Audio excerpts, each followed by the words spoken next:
আসসালামু আলাইকুম রহমতুল্লাহি ওবরকাতু। আল্লাহ ক্ষমাশীল, তিনি ইচ্ছে করলে বড় পাপীকেও ক্ষমা করেন। তবে এক্ষেত্রে বান্দার আন্তরিক তওবা আল্লাহর কাছে গ্রহণযোগ্যতা হতে হবে। বিভিন্ন সহিহ দোয়াতে এমনই এক ঘটনা বর্ণিত হয়েছে যেখানে বান্দাকে তওবা করার আগেই ক্ষমা করেছেন দয়াময় প্রভু। সেই ঘটনাটি আজকে আলোচনা করব। বনি ইসরায়েলের এক লোক ৯৯ জন মানুষকে হত্যা করেছিলেন।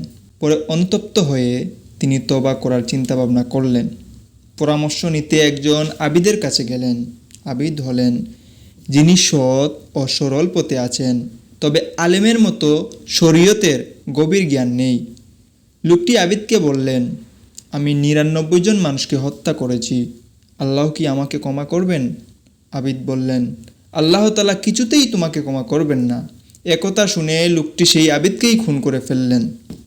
এরপর তিনি তওবা করার জন্য উঠে পড়ে লাগলেন। অনেককে জিজ্ঞাসা করে এক আলিমের খোঁজ পেলেন। সেই আলিমের কাছে গিয়ে বললেন, আমি ১০০ জন মানুষকে হত্যা করেছি, আল্লাহ কি আমাকে ক্ষমা করবেন?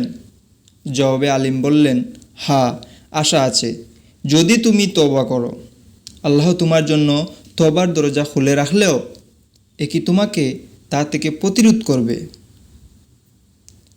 আলিমের ফতোয়া এখানেই শেষ হয়নি। তিনি আরও বলেন, এটি খারাপ শহর, তুমি এই শহর ছেড়ে অন্য শহরে চলে যাও যেখানে এমন লোকেরা রয়েছে যারা আল্লাহর ইবাদত করে, ফলে তুমি তাদের সঙ্গে ইবাদত করতে পারবে।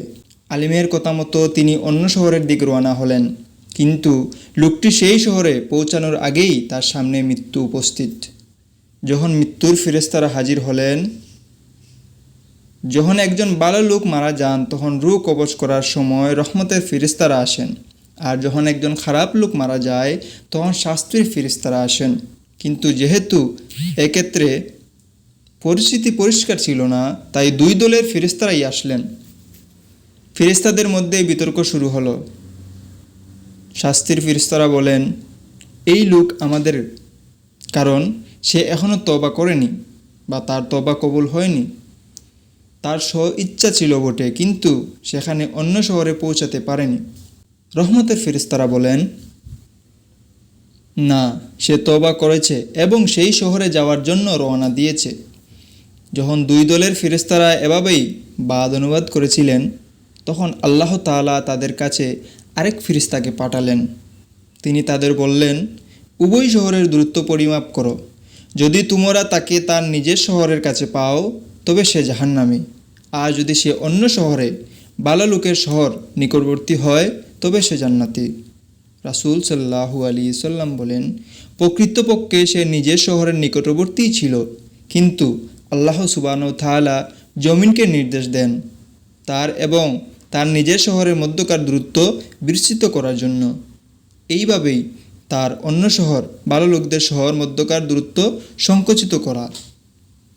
যখন ফেরেশতারা মাপতে আসলেন তখন তারা সেই লোককে অন্য শহর ভালো লোকদের কাছেই পেলেন এবং আল্লাহ তাআলা তাকে ক্ষমা করলেন এবং জান্নাতবাসী করলেন। সুবহানাল্লাহ। আল্লাহ তাআলা মুসলিম উম্মাহকে আন্তরিক তওবা করার তৌফিক দিন এবং ক্ষমা নসিব করুন। আমিন।